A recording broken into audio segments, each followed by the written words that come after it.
Olá!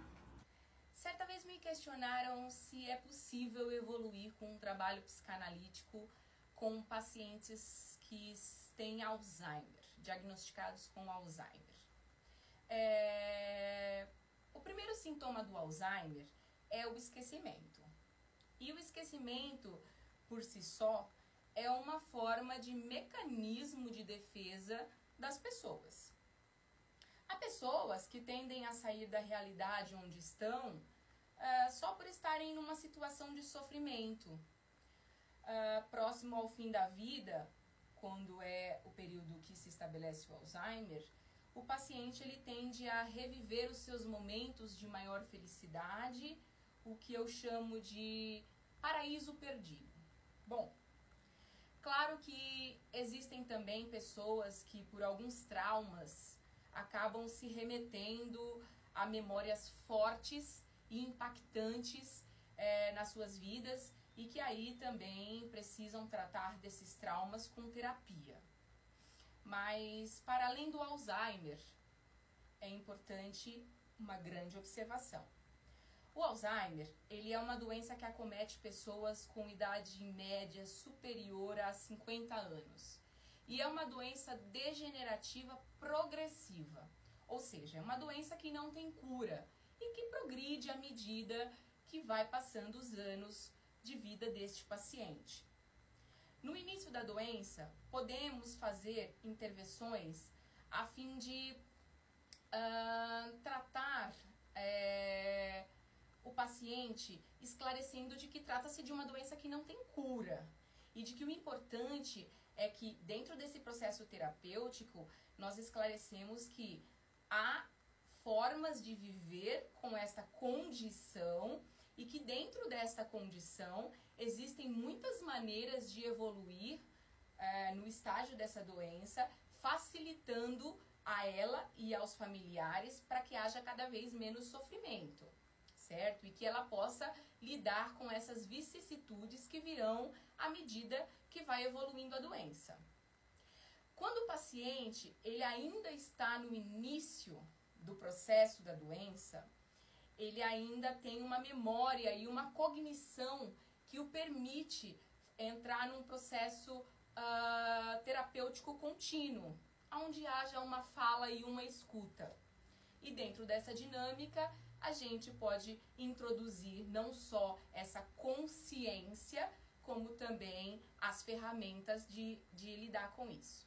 Passando dessa fase, entrando numa fase onde o paciente já não tem mais a cognição e já não consegue mais fazer as elaborações, né? Já não existem mais as sinapses para fazer elaborações, o meu trabalho eu atuo de forma lúdica, assim como eu faço com crianças.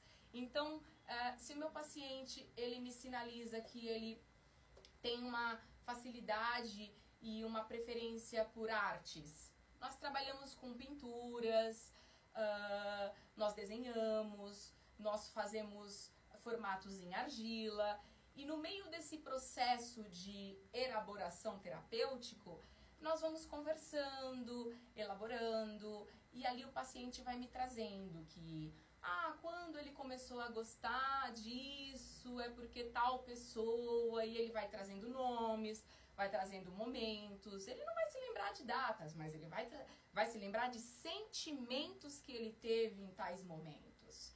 E essas informações são preciosas para mim na terapia, então eu começo a trabalhar de forma lúdica. Existem momentos em que a gente cria os bonequinhos e dá nome a eles. Eu já tive paciente que deu nome a bonequinhos e depois destroça esses bonequinhos. E ele não sabe me explicar por quê. Mas eu entendo claramente que ali havia um sentimento recalcado de mágoa, de muito pesar sobre aquela pessoa com a qual ela denominou aquele bonequinho. E ali ele estava extravasando todo esse sentimento negativo sobre aquela pessoa. Então, assim, embora o indivíduo não esteja em condições de elaborar de forma clara e lógica as informações, os sentimentos estão lá. E quando você traz esses sentimentos de forma lúdica e trabalha, ele é capaz de explorar esses sentimentos.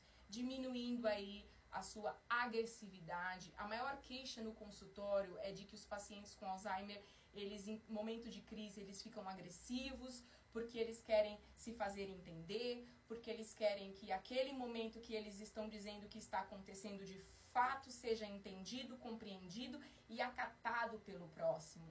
Então, dentro desse nosso trabalho, nós estabelecemos regras para que essas imposições sejam feitas de forma sutis, de que a agressividade seja apenas direcionada para aquele bonequinho de quem lhe fez mal, e que as outras pessoas não estão no mesmo momento que nós, e que por isso nós temos que lidar de outra forma. Então, para as pessoas que levam os seus idosos a esse setting terapêutico, é um ganho por ter aí uma pessoa patologicamente comprovada com uma doença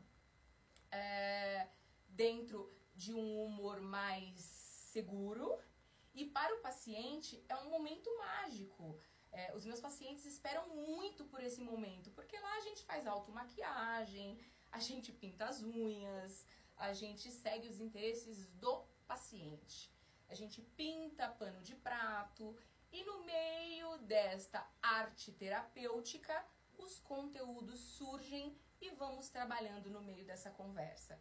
Porque eles não entendem que estão sendo questionados, eles entendem que estão sendo entendidos e acolhidos, ok? Então, se você tem idosos nessa fase ou inicial ou já avançada, não deixe de tratar o seu idoso para que ele tenha uma qualidade de vida dentro de uma doença que não tem cura, ok?